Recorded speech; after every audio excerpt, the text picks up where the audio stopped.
Shalom, shalom, bienvenue sur votre télévision, La Foi en Jésus-Christ TV.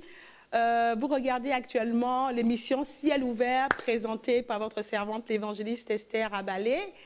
Et je voudrais vous souhaiter la bienvenue pour tous ceux qui nous regardent depuis Bruxelles jusqu'aux extrémités de la terre au travers de ce média. Jésus a dit: ainsi la parole de Dieu sera prêchée jusqu'aux extrémités de la terre, ainsi viendra la fin. Vous savez qu'il y a des endroits que nous ne pourrons pas atteindre physiquement, mais au travers des médias, au travers de la télévision, au travers d'Internet, au travers de la radio, de nombreuses personnes peuvent écouter la parole de Dieu et entendre le message, la bonne nouvelle de l'évangile de Jésus-Christ et être sauvés. Que Dieu vous bénisse et encore une fois, je vous dis bienvenue. Père, merci pour toutes ces personnes qui nous suivent aujourd'hui. Ces personnes qui recherchent, qui ont soif de toi et qui veulent entendre ta parole. Je voudrais, Seigneur, que ton Esprit Saint les visite aujourd'hui, de ce qu'ils ont pris un peu de leur temps, s'assoient dans ta présence et écouter ta parole. Père, je prie que leur cœur soit touché, que tu éclaires leur cœur, que tu éclaires leur entendement et qu'aujourd'hui, au travers de cette parole, au travers de ce message que tu mets dans ma bouche, que ces personnes soient touchées, qu'elles soient restaurées, qu'elles soient renouvelées et qu'elles soient bénies dans le nom précieux de notre Seigneur Jésus-Christ. Amen. Alors, durant tout ce mois de juin, comme je vous l'ai dit, nous allons parler des femmes. Les femmes sont à l'honneur ce mois de juin. Les femmes et le leadership. La semaine dernière, nous avons parlé de Christ, seul chef sur l'Église, pour que les choses soient bien entendues, qu'il n'y a ni homme ni femme, que Christ est le seul chef et que seul Christ est le seul représentant sur son Église et qui a mis des hommes et des femmes à leur service. Aujourd'hui, le thème d'aujourd'hui, c'est la femme et l'héritage du sacerdoce. L'héritage du sacerdoce. Pourquoi? Parce que le sacerdoce dans la Nouvelle Alliance est un héritage. Vous savez que dans l'Ancien Testament, seules des familles étaient choisies pour être sacrificateurs au service de Dieu, pour être au sacerdoce de Dieu. Mais dans la Nouvelle Alliance, Christ a fait de nous tous un peuple acquis, un peuple de sacerdoce royal, un peuple acquis pour lui. Et donc, nous tous, nous pouvons être des sacrificateurs et Jésus-Christ reste le seul souverain sacrificateur. Et nous allons revenir sur la parole de Paul, évidemment, puisque ce sont les écrits de l'apôtre Paul qui suscitent tant de divisions au niveau de l'Église. Et nous allons commencer par là.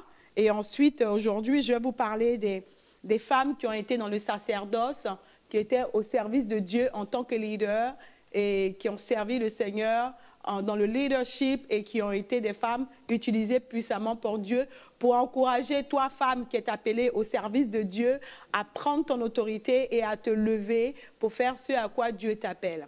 Alors nous allons dans 1 Timothée 2.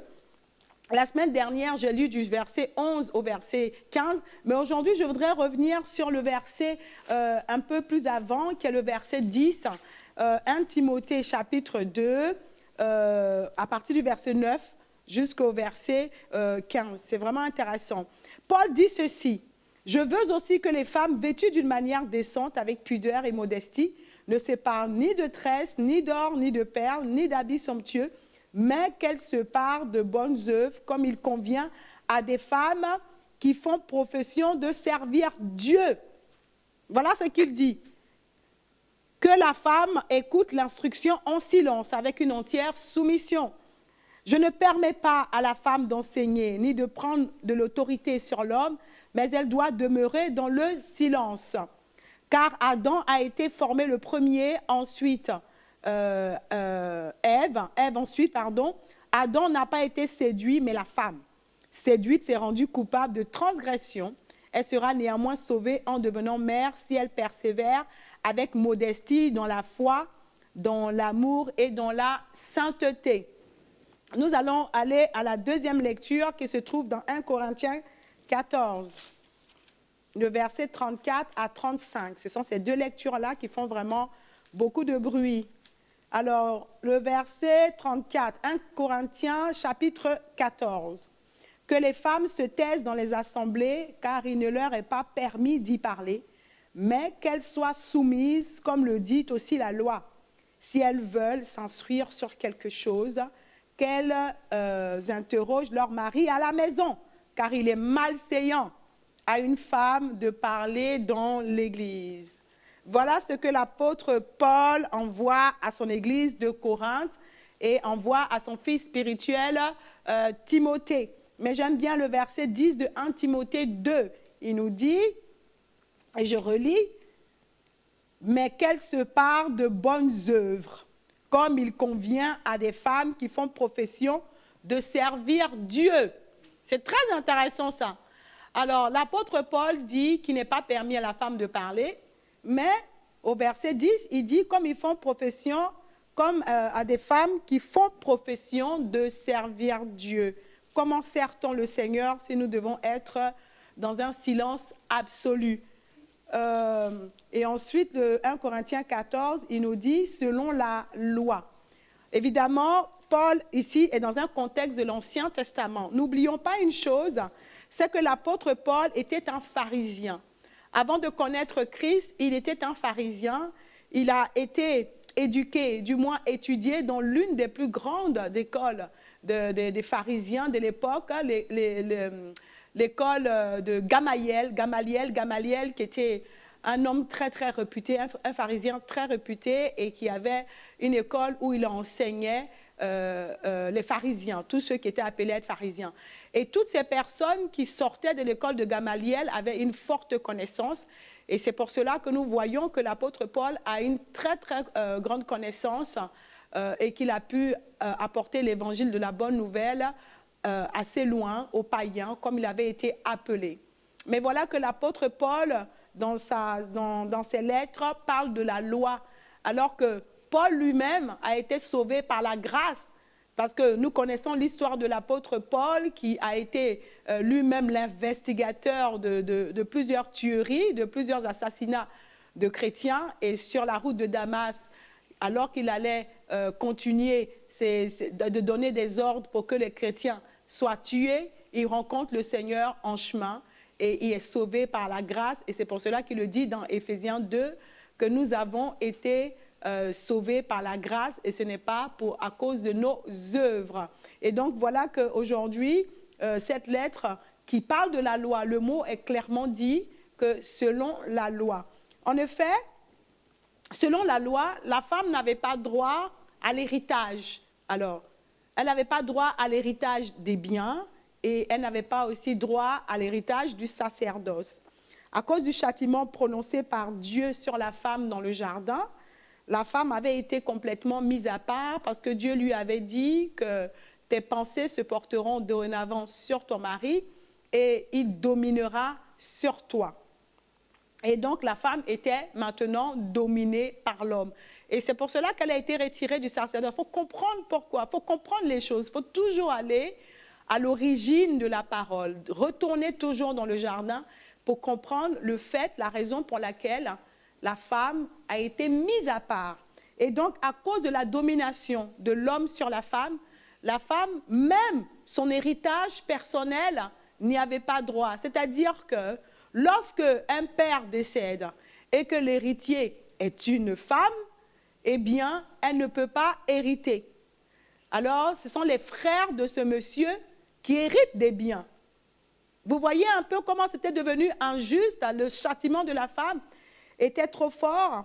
Et l'ennemi aussi en profitait pour attaquer la femme suite à la parole que Dieu a prononcée sur lui. Le Seigneur dit à l'ennemi, dit à Satan, lorsqu'il parle au serpent, il parle en réalité à Satan. Il ne s'adressait pas directement à cet animal, il s'adressait à Satan. Ceci nous rappelle ce qui s'est passé entre Pierre et le Seigneur.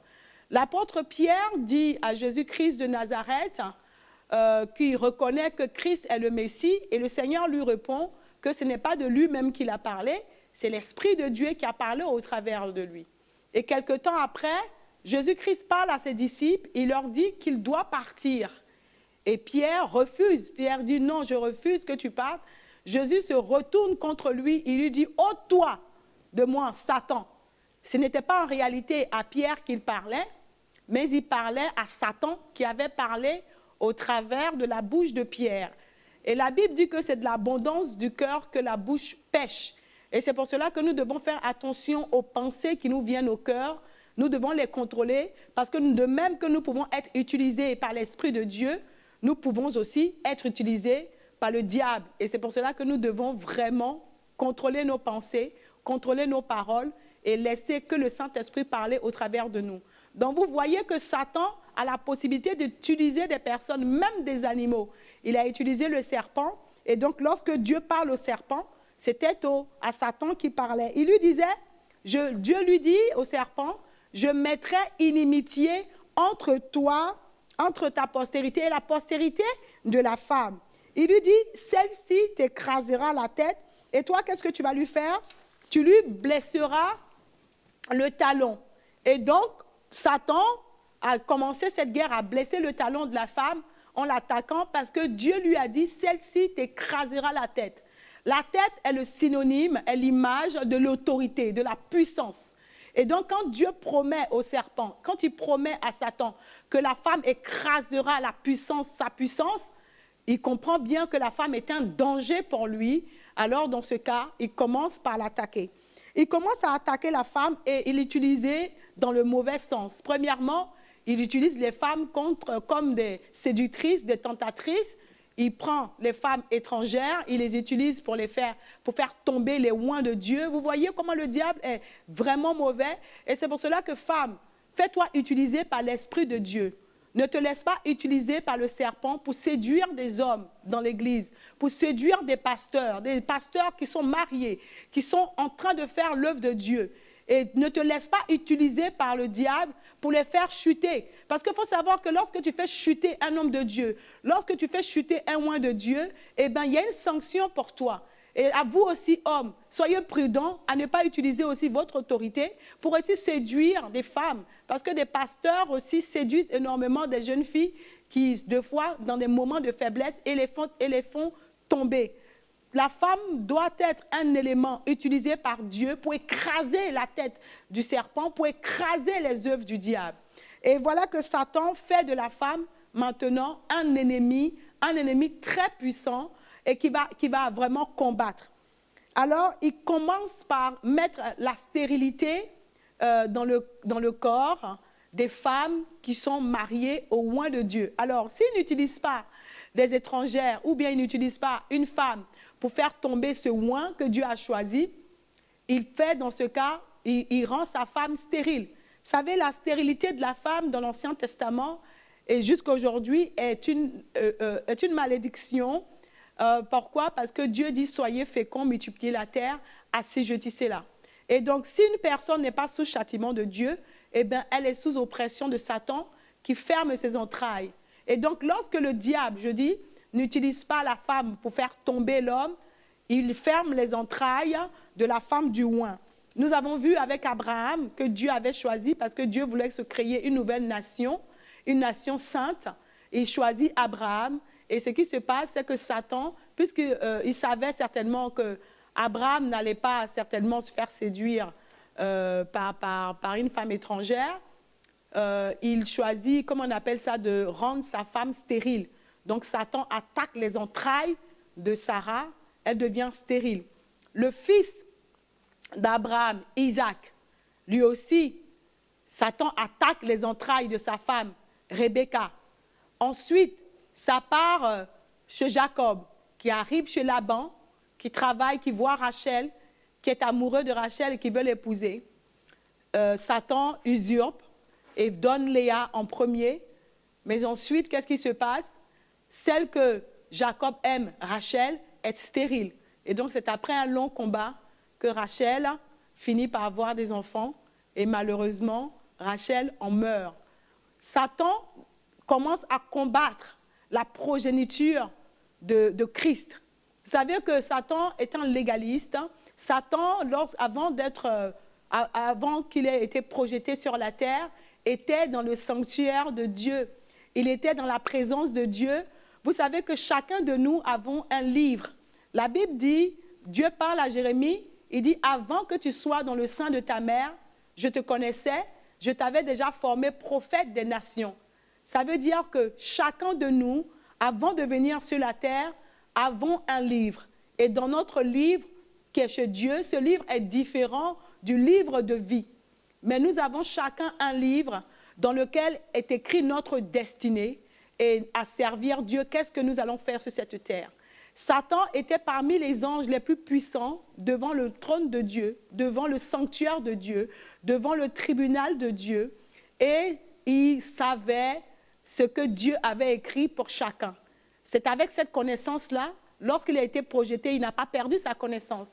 Il a compris que Christ devait venir et donc attaquait à chaque fois les entrailles de chaque femme qui était auprès d'un oint pour empêcher la progéniture de la venue du Messie. Donc la femme a été automatiquement la cible de Satan. Et c'est pour cela que femme, tu es combattue.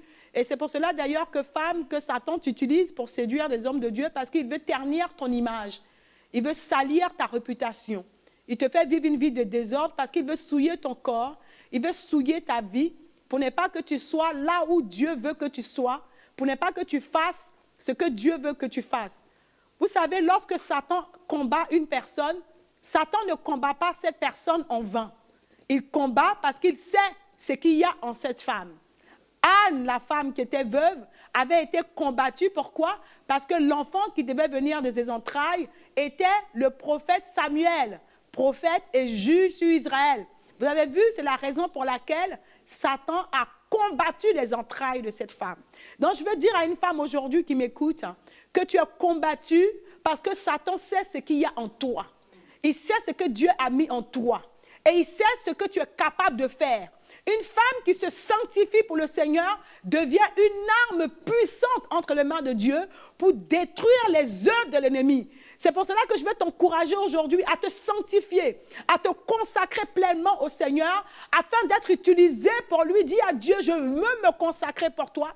Seigneur, je me sanctifie pour toi. Sanctifier, c'est mettre à part. Je me mets à part pour toi et je veux être un canal que tu vas utiliser afin de détruire les œuvres du diable dans la cité, dans la ville, dans la nation, dans l'église dans laquelle je suis, afin que je sois un instrument dans l'église, afin qu'au travers de moi, que ma bouche parle et que des âmes viennent à Christ et que des vies soient restaurées. C'est cette femme-là que Dieu recherche. Et c'est pour cela que Satan te combat, femme.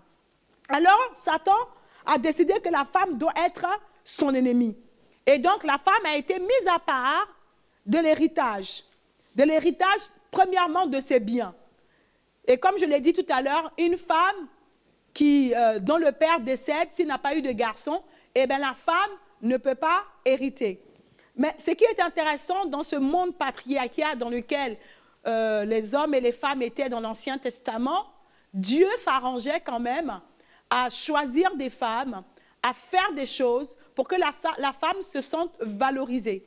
Vous savez, l'Ancienne Alliance est l'image des choses à venir.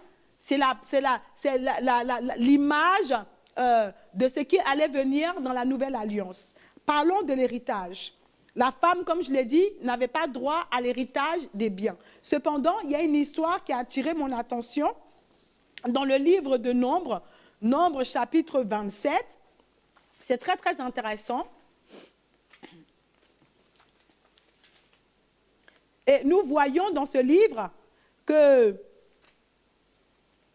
des filles, à la sortie de l'Égypte, devaient posséder l'héritage de leur père. Mais puisqu'elles étaient des femmes, elles étaient des filles, leur héritage a été pris et donné à leur oncle. Mais ces femmes ne se sont pas laissées faire. Elles ont réclamé leur héritage. Nombres chapitre 27, du premier verset jusqu'au verset 11. La Bible dit ceci: « Les filles de Shelophad, fils de Hépher, fils de Galad, fils de Makir, fils de Manassé, des familles de Manassé, fils de Joseph, et dont les noms étaient Machla, Noah, Ogla, Milka et Tirsa, s'approchèrent et se présentèrent devant Moïse, devant le sacrificateur Éléazar et devant les princes de toute l'assemblée à l'entrée de la tente d'assignation. Elles dirent: Notre père est mort dans le désert. Il n'était pas au milieu de l'assemblée de ceux qui se révoltèrent contre l'Éternel, de l'assemblée de Corée. Mais il est mort pour son propre péché. et il n'avait point de fils. Pourquoi le nom de notre père serait-il retranché au milieu de sa famille? Parce qu'il n'avait point eu de fils. Donne-nous une possession parmi les frères de notre père.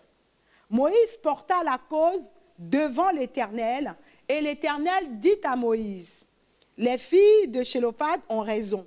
Tu leur donneras en héritage une possession parmi les frères de leur père. Et c'est à elles que tu feras passer l'héritage de leur père. Tu parleras aux enfants d'Israël et tu diras, lorsqu'un homme mourra sans laisser de fils, vous ferez passer son héritage à sa fille. S'il n'a point de fille, vous donnerez son héritage à ses frères. S'il n'a point de frère, vous donnerez son héritage aux frères de son père. S'il n'a point de frère de son père, vous donnerez son héritage aux plus proches parents dans sa famille. Et c'est lui qui le possédera. Ce sera pour les enfants d'Israël une loi et un droit, comme l'Éternel l'a ordonné à Moïse. Vous voyez, les femmes étaient dépouillées même de leur héritage. C'est-à-dire qu'elles restent avec leur père, et lorsque le père meurt, eh bien les enfants, parce qu'elles sont des filles, parce que le problème c'est quoi? C'est parce qu'elles sont des filles. Et donc on arrache leur héritage et on donne aux frères du monsieur. Et ces filles-là, comment vont-elles vivre si elles ne sont pas mariées?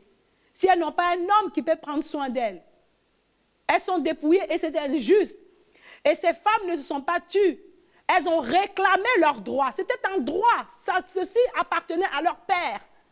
Et elles sont allées voir Moïse pour réclamer leurs droits. C'est pourquoi, femme, ne laisse pas Satan te dépouiller de tes bénédictions. Ne laisse pas Satan te détruire ta vie. Réclame, c'est ton héritage, c'est ton droit. Réclame ce qui t'est dû. Et Moïse est allé consulter l'Éternel. Et l'Éternel a dit, ces filles ont raison. Vous voyez, Dieu ne voit pas comme les hommes voient. Les hommes ont décidé que ces femmes n'auront pas droit à l'héritage parce qu'elles sont des femmes. Parce qu'elles sont des femmes, alors elles n'ont pas droit. Mais ces femmes ont décidé que non, ça ne se passera pas comme ça. Parce que ce n'est pas quelque chose qu'elles ont volé, mais c'est un héritage qui est laissé par leur père. Et Moïse est allé consulter Dieu. Dieu donne raison à ces femmes. Il dit, mais ces femmes, elles ont raison. Dieu ne voit pas comme les hommes voient. Dieu ne juge pas comme les hommes jugent. Dieu, devant lui, il n'y a ni homme, il n'y a ni femme. Ce qui te revient de droit, que tu sois une femme, que tu sois un homme, si tu réclames ton héritage, le Seigneur te le donnera. Ce ne sera pas un homme qui te donnera l'héritage qui t'est dû dans la maison de Dieu, mais c'est Dieu lui-même qui t'a choisi femme afin que tu hérites. Si ces filles s'étaient tues, elles n'auraient pas reçu ce qu'elles avaient droit. Et Dieu maintenant, parce que ces femmes se sont levées pour leurs droits, il en fait maintenant de cela une loi à cause de la bouche de ces femmes. Dieu maintenant fait de cet héritage une loi. De sorte que maintenant, dorénavant, Dieu ordonne, à cause de ces femmes qui se sont levées, ordonne que maintenant, lorsqu'un homme mourra, ses filles hériteront. Et s'il n'a pas de filles, alors on donnera à d'autres personnes. Et vous voyez, ces femmes se sont levées pour leurs droits et à cause de ces filles, toutes les autres filles qui vont venir dans les générations suivantes vont maintenant pouvoir hériter. Mais il fallait que quelqu'un se lève. Il fallait qu'une personne se lève. Et ces filles se sont levées devant Dieu. Vous comprenez? Et ça, c'est l'héritage. À cause de ces filles, les filles aujourd'hui dorénavant ont droit à l'héritage. Et maintenant, il y a eu aussi des femmes leaders.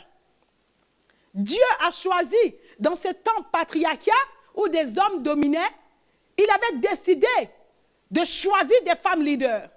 Je vais citer quelques femmes pour que tu comprennes que la femme ne doit pas être silencieuse.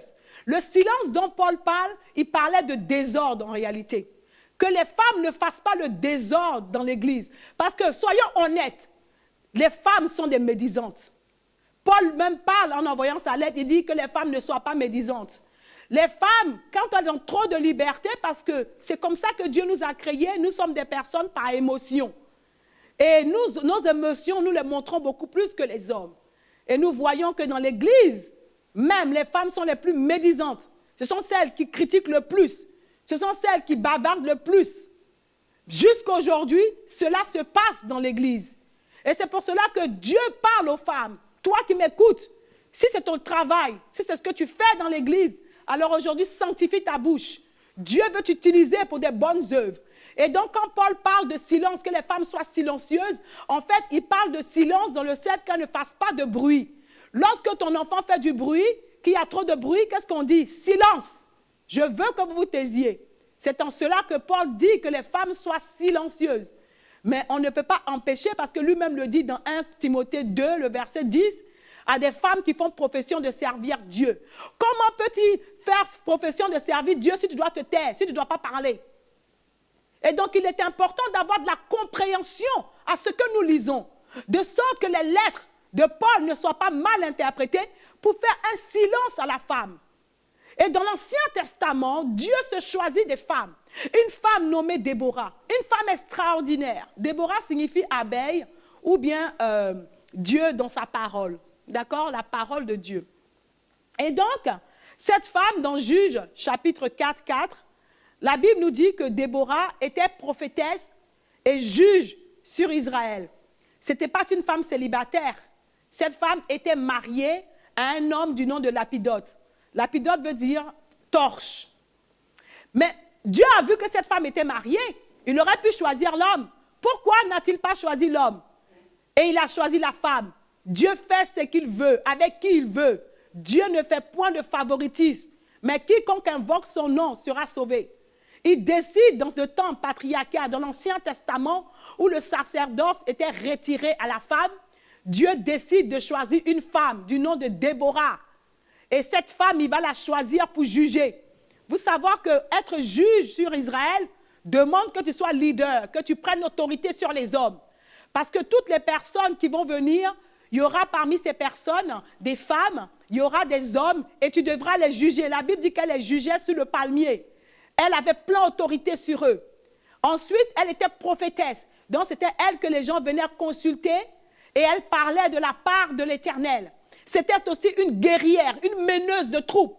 Cette femme a mené Israël en guerre contre Sisera, contre Canaan, et ils ont vaincu avec l'aide d'une autre femme qui s'appelle Yaël ou Jaël. Cette femme est peu connue, mais c'est elle qui a tué le roi de Sisera. Et vous comprenez qu'il faut être leader pour pouvoir faire ce genre de choses. Il faut avoir une autorité pour être devant tout un peuple et le juger. Et donc, lorsqu'on dit à la femme de ne pas prêcher, de ne pas enseigner, lorsqu'on dit que la femme ne peut pas être leader, je pense qu'il y a vraiment une guerre qu'on fait directement à Dieu parce que Dieu se choisit qui il veut. Dans l'Ancien Testament, il y a aussi une prophétesse. Du temps du roi Josias, Josias était un jeune roi qui avait été promu roi à l'âge de 10 ans. Pourquoi? Parce que sa mère était une femme. Et certainement, lorsque le roi, qui était un homme, est décédé, il n'avait pas de fils. Et donc, avait une fille. Et puisque, selon la loi, la femme ne pouvait pas être reine, elle ne pouvait pas gouverner, c'était maintenant le fils de cette femme qui était l'héritier. Et donc, Josias a été roi à l'âge de 10 ans, sous le regard et sous la surveillance de sa mère. Et en son temps, ils ont découvert un livre. Ce livre devait être discerné. Et il y avait une prophétesse. En ces temps-là, ça se trouve dans 2 Rois 22, le verset 14 à 20. 2 Rois 22, 14 à 20. Et il y avait une prophétesse du nom de Hulda. Hulda, qui signifie Babette. Et donc, c'est elle qui a été choisie par Dieu pour être, en cette période-là, au temps du roi Josias. Et donc, cette femme a pu discerner le livre et parler de la part de l'Éternel. Alors, ce sera difficile pour une femme d'être silencieuse si elle doit parler de la part de l'Éternel. Et donc, nous avons une troisième femme que j'ai sélectionnée pour être brève, sinon il y a tellement de femmes. Si on doit parler des femmes que Dieu a utilisées dans l'Ancien Testament, telles que Rebecca, qui a été elle à qui Dieu a donné la révélation de Jacob, il y a beaucoup de choses à dire. Il y a aussi la reine Esther. La reine Esther qui était une orpheline. Vous savez, la Bible dit que Dieu prend les sages, les fous, les rejetés de ce monde pour confondre les sages, ceux qui ne sont que moins que rien. Dieu va se choisir une veuve, une orpheline qui n'avait ni parents, mais qui avait son oncle, son cousin Mardoché, et il va la choisir comme reine sur la Persie. Et Dieu avait vu le plan de l'ennemi. Il avait vu que Haman se lèverait contre les Juifs. Et il avait vu que c'était une femme qu'il fallait mettre là et qui allait pouvoir apporter la victoire à son peuple. Alors il a choisi une femme du nom d'Esther. Et nous avons vu que lorsque Haman a sorti le décret de faire périr tout le peuple juif, eh bien c'est Esther qui a ordonné le jeûne. Elle a ordonné que tout le peuple juif aille jeûner 3 jours, 3 nuits. Et c'est Esther qui s'est présentée devant le roi Assyrus et qui a plaidé le cas de son peuple. Elle a ouvert la bouche, elle a parlé pour son peuple. Et Dieu a épargné tout le peuple juif. Haman a été pendu par le bois qu'il avait prévu pour Mardochée. Et le peuple juif a prospéré en Persie par le canal d'une femme. Et alors, toujours dans l'Ancienne Alliance, Dieu se promet maintenant, dans la Nouvelle Alliance, il promet de nouveaux temps. Le prophète Joël va le prophétiser. Tout ça, c'est dans l'Ancienne Alliance, toujours. Il va prophétiser ce que Dieu va faire dans les nouveaux temps. Joël 2, 28, il dit, dans les derniers temps, dit Dieu, je mettrai de mon esprit sur toute chair. Il parle des femmes, sur mes serviteurs et sur mes servantes. Il parle des vieillards qui auront des songes, les jeunes gens qui auront des visions, les jeunes filles prophétiseront. Mais comment peut-on être silencieux à l'église si on doit prophétiser? Lorsque Paul dit, je ne permets pas à la femme de parler, lorsque la femme doit rester silencieuse. Mais si Dieu doit utiliser cette femme pour prophétiser selon la parole de Dieu, et ceci s'est passé le jour de la Pentecôte où l'Esprit de Dieu est descendu sur les disciples, sur les femmes et les hommes qui étaient là. L'Esprit de Dieu est descendu.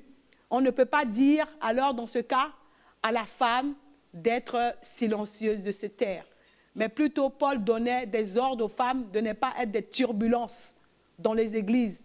Qu'elles soient silencieuses, c'est-à-dire qu'elles soient calmes dans la maison de Dieu. C'est la signification de la lettre de Paul. Je vais encourager une femme aujourd'hui qui m'écoute à ne pas écouter des paroles qui vont te rabaisser. Vous savez, Dieu, il ne rabaisse pas les gens. Dieu, sa présence élève. La présence de Dieu est là pour consoler, pour restaurer. L'Esprit de Dieu nous a unis. Et c'est pour cela que l'apôtre Paul lui-même, dans Galates 3, le chapitre 28, il dit dorénavant, il n'y a ni homme, ni femme, il n'y a ni mâle, ni femelle, ni esclave, ni libre, ni juif, ni grec. Nous sommes tous un en Christ Jésus. C'est pour cela, femme, tu peux être utilisée par Dieu. Parce que devant Dieu, il n'y a ni femme. Devant Dieu, il n'y a ni homme.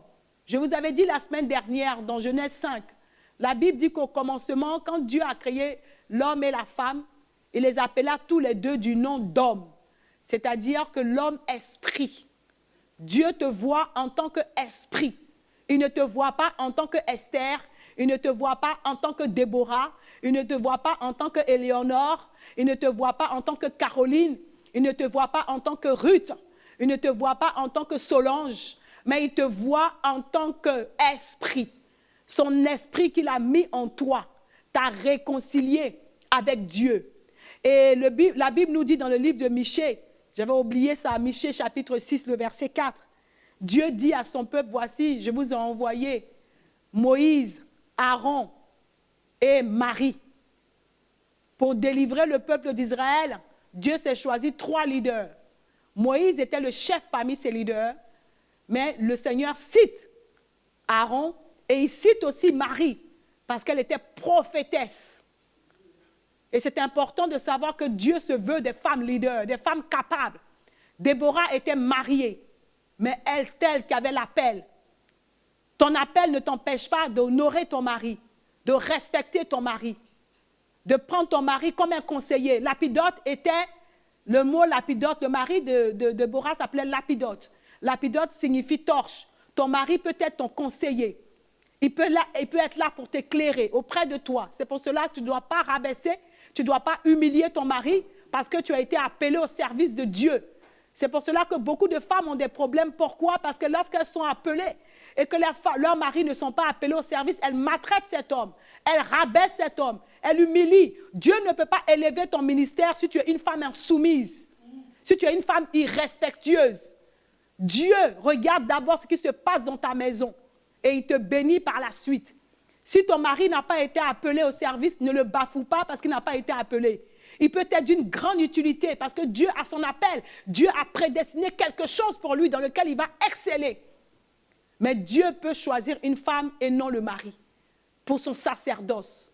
La Bible dit dans le livre de 1 Pierre 2,9 que nous sommes maintenant un peuple acquis, un peuple royal, un sacerdoce royal. Nous sommes tous devant Christ, un peuple de sacerdoce. Ça veut dire que la femme, tu es un peuple acquis par Dieu, pas par des hommes, mais tu as été acquis par Dieu. Tu n'as pas été racheté par le prix des hommes, par le sang des hommes, par le sang des animaux. Tu as été racheté par le sang de Jésus-Christ de Nazareth, qui est l'époux de Christ, qui est le seul chef sur l'Église et qui a fait des hommes et des femmes son corps. Nous sommes le corps de Christ. Tu es un membre de Christ. Et Dieu veut que tu ailles annoncer la bonne nouvelle. Le psaume 68, 11 dit, les messagères de bonne nouvelle. L'Éternel donne une parole. Et les messagères de bonnes nouvelles vont en guerre. Dieu veut que tu ailles en guerre. Il y a tellement de choses à faire. Il y a tellement d'âmes qui sont en train de souffrir. Il y a tellement de personnes qui sont en train de mourir. La sorcellerie est en train de détruire des vies. Satan est en train de détruire la jeunesse. Autour de toi, les gens sont en train de mourir. Femme, ouvre ta bouche, parle. Parle de la part de l'Éternel. Annonce le royaume de Dieu à tous ceux qui sont en train de mourir. Dieu n'attend que ça. Dieu n'attend que ça. Ne laissez pas Satan détruire la vision que Dieu a. Tous, hommes et femmes, ensemble, unis, le jour de la Pentecôte, la Bible dit que les apôtres étaient là et les femmes aussi étaient parmi eux. Et ils élevaient tous la voix, ils priaient tous ensemble. Et le Saint-Esprit est descendu. C'est la prière des hommes, c'est la prière des femmes qui a fait descendre le Saint-Esprit sur la terre. Ta bouche est importante, femme. Lève-toi et annonce la parole de Dieu. Je veux t'encourager aujourd'hui à ne pas te taire, à désobéir aux ordres humains, mais plutôt à obéir à l'ordre de Dieu. Dans les derniers jours, dit Dieu, je répandrai de mon esprit sur toute chair, dit l'Éternel des armées, sur mes serviteurs et sur mes servantes. Dans le Nouveau Testament, il y a Aquilas et Priscilla, qui étaient prophétesses avec son mari, qui servaient Dieu auprès de Paul. Il y avait des prophétesses, il y avait des femmes qui étaient là dans l'église et qui servaient Dieu dignement dans la virtuosité. Lève-toi, ne te tais plus. Il y a des gens qui sont en train de mourir parce que tu n'as pas ouvert la bouche pour leur annoncer l'évangile de Christ. Parce que tu n'as pas ouvert la bouche pour prier, pour intercéder, pour te lever. Lève-toi. Tu es un leader. En toi, il y a l'esprit du leadership. Dieu a mis en la femme l'esprit du leadership. Vous savez qu'une femme qui se lève dans la prière rend sa maison prospère, rend sa maison puissante. Une femme qui se lève dans la prière pour l'église, à cause de sa prière, l'église peut grandir. Mais parce que les femmes ont décidé que leur seul rôle, c'est d'être au service des pasteurs, c'est-à-dire servir du jus, c'est de l'esclavage. Tu peux le faire par humilité, mais si c'est seulement ce qu'on t'a dédié comme mission, alors ça ne vient pas de Dieu. Tu peux décider que tu peux servir de jus au pasteur, parce que c'est un homme de Dieu, il faut les honorer. Tu peux placer les chaises, parce que dans la maison de Dieu, il n'y a pas de sous-métier. Mais si c'est seulement ce qu'on t'a dédié à faire dans l'église, alors ça devient de l'esclavage. Sors de là! Fais ce à quoi Dieu t'a appelé. Si c'est seulement pour porter les foulards et s'asseoir dans l'église, à écouter, mais lorsqu'il s'agit de donner les offrandes, on sait que les femmes doivent donner, c'est de l'esclavage. Sors de là! Tu as mieux à faire. Tu as beaucoup à faire et Dieu t'attend. Sache que nous aurons tous des comptes à rendre à Dieu dans les derniers jours. Hommes ou femmes, nous serons tous devant le tribunal céleste et nous dirons à Dieu ce que nous avons fait. Qu'est-ce que tu vas dire à Dieu? Tu vas dire à Dieu que tu as servi du jus au pasteur? Tu vas dire à Dieu que tu as obéi, tu as attaché tes cheveux, tu es venu t'asseoir dans la maison de Dieu? C'est ce que tu vas dire à Dieu? Mais lorsque ton livre sera sorti et que Dieu aura vu toute la mission qu'il avait dédiée pour toi et que tu n'as pas fait, mais sache que tu n'auras pas de récompense. Parce que bien sûr, tu as accepté Jésus, tu as donné ta vie, tu auras au paradis, mais tu n'auras pas de récompense. Est-ce que vous savez que dans le royaume de Dieu, nous aurons des récompenses? Cours vers le but pour hériter de cette couronne de gloire que Dieu a promis à ceux qui l'aiment. Cette couronne est aussi pour les hommes, elle est aussi pour les femmes. Je ne sais pas d'où tu m'écoutes aujourd'hui. Je ne sais pas, tu sens peut-être l'appel de Dieu dans ton cœur. Tu es hésitante parce que tu es dans un environnement où on te dit que la femme ne peut pas parler. Mais pourtant, Dieu te parle par des songes. Il te donne des visions. Mais puisqu'on te tait, tu ne peux pas. Rentre dans la présence de Dieu. Va prier ce Jésus-là et demande-lui ce que tu dois faire. Lorsqu'il te parlera, sors, obéis à Dieu. Vaut mieux obéir à Dieu que d'obéir aux hommes. Parce que celui qui peut tuer l'âme, c'est Christ. Alors lève-toi pour lui. Je veux prier pour une femme qui m'écoute aujourd'hui. Là où tu te trouves, dispose-toi. Je vais prier pour toi, pour que le Saint-Esprit te touche. Le Seigneur a dit, dans les derniers temps, je mettrai mon esprit sur toute chair. Je n'ai pas besoin d'être devant de toi pour te toucher par mes mains, mais juste par ma parole. Au nom de Jésus-Christ, l'Esprit de Dieu va transpercer cette télé. Et il va aller jusque là où tu es. Et tu vas recevoir la puissance de Dieu, va te toucher. Et tes dons vont se développer. Ce que Dieu a mis en toi va se développer. Et tu vas pouvoir servir le Seigneur. Père, je prie pour quiconque m'écoute aujourd'hui. Tu as dit, quiconque invoquera le nom du Seigneur sera sauvé. Quiconque, et la femme en fait partie. Je prie pour cette armée de femmes que tu as prédestinées pour ces derniers temps, afin de parler de ta part, afin de guérir les malades, afin de chasser les démons des corps, afin de prophétiser de ta part. Je prie pour cette femme aujourd'hui dans le nom de Jésus-Christ de Nazareth. De même que tu es descendu sur les apôtres, sur les femmes qui étaient à la chambre haute, Saint-Esprit. Je prie aujourd'hui, au nom de Jésus-Christ de Nazareth, toute femme qui m'écoute soit touchée par l'Esprit de Dieu, que la puissance de ton Esprit la visite, au nom de Jésus-Christ de Nazareth. Père, je prie maintenant, tu touches les regards, tu touches les yeux de quiconque m'écoute, et tu les fais voir ta gloire, que les écailles tombent de leurs yeux, nom de Jésus-Christ de Nazareth. Je prie pour quiconque m'écoute, que tes oreilles s'ouvrent, tes oreilles spirituelles s'ouvrent, que les écailles tombent de tes oreilles, tu entends la voix audible de Dieu. Nom de Jésus-Christ de Nazareth, je prie maintenant pour ta bouche, que le Saint-Esprit touche et sanctifie ta bouche. Nom de Jésus-Christ de Nazareth, que le Seigneur y mette son onction, que tu prophétises de la part de Dieu, dans le nom de Jésus-Christ de Nazareth, que le Saint-Esprit te remplisse la tête jusqu'aux pieds, que tes mains soient ointes au combat, que tes mains soient préparées au combat, que le Saint-Esprit remplisse tes mains, pour que quiconque tu touches, qui est malade, reçoive la guérison, reçoit l'Esprit de Dieu. Au nom de Jésus, reçois l'esprit de la connaissance et de la révélation et de la sagesse dans la connaissance de Dieu. Au nom de Jésus-Christ de Nazareth, je prie contre toute barrière, toute forme d'opposition qui s'élève contre ton don spirituel, qui s'élève contre ton appel. Au nom de Jésus, ces montagnes tombent. Maintenant, ces oppositions tombent. Maintenant, ces forteresses tombent. Au nom de Jésus-Christ de Nazareth, je prie contre toute réclamation de Satan. Lorsque Satan va se lever pour te réclamer, lorsqu'il va les fouiller dans ta famille, pour voir les liens de famille, pour te réclamer, afin de t'empêcher de servir Dieu, je les amène. J'amène ces liens, j'amène ces réclamations devant le juste juge. Au nom de Jésus, Jésus, ton avocat, par son sang, il efface les iniquités de tes parents. Il efface tes iniquités. Maintenant, tu es acquitté par le sang de Jésus. Les malédictions, les liens ancestraux, toute forme de malédiction est brisée sur ta vie. Au nom de Jésus-Christ de Nazareth, tu es libéré ce soir. Tu es libéré maintenant. Tu es libéré maintenant. Tes entrailles maintenant se libèrent. Et tu parles de la part de l'Éternel. Toute forme de malédiction de tes entrailles, de stérilité, est brisée par la puissance du feu du Saint-Esprit. Tes entrailles sont libres. Ta vie est libérée. Tes mains sont libérées. Ta bouche est libérée. Tes pieds sont libérés. Ton âme est libérée. Et tu parles de la part de Dieu. L'onction de Dieu te remplit maintenant. Et tu sers le Seigneur dans la liberté. Car la Bible déclare que c'est à la liberté que Christ nous a appelés. Je déclare que tu es libre aujourd'hui. Nom de Jésus-Christ de Nazareth.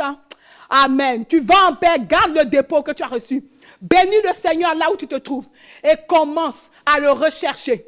Va dans la présence de Dieu, dis Seigneur, tu as écrit dans ton livre ma destinée. Révèle-moi ma destinée. Ce à quoi tu m'as appelé, je veux me lever pour ma destinée, afin qu'au dernier jour, je reçoive cette couronne de gloire. Que le Seigneur te bénisse. Je te dis que si tu le fais, tu verras que Dieu va commencer à te parler. Et tu seras où tu dois être. Que le Seigneur, le Dieu Jéhovah Shalom, te donne sa paix là où tu te trouves. Dans le nom de Jésus-Christ de Nazareth. N'oubliez pas que nous nous retrouverons le lundi prochain. Même lieu, sur la télé, la foi en Jésus-Christ TV. Et même heure. D'ici là, va en paix. Va parler de la part de l'Éternel, messagère de l'Éternel. Shalom, shalom. Alléluia.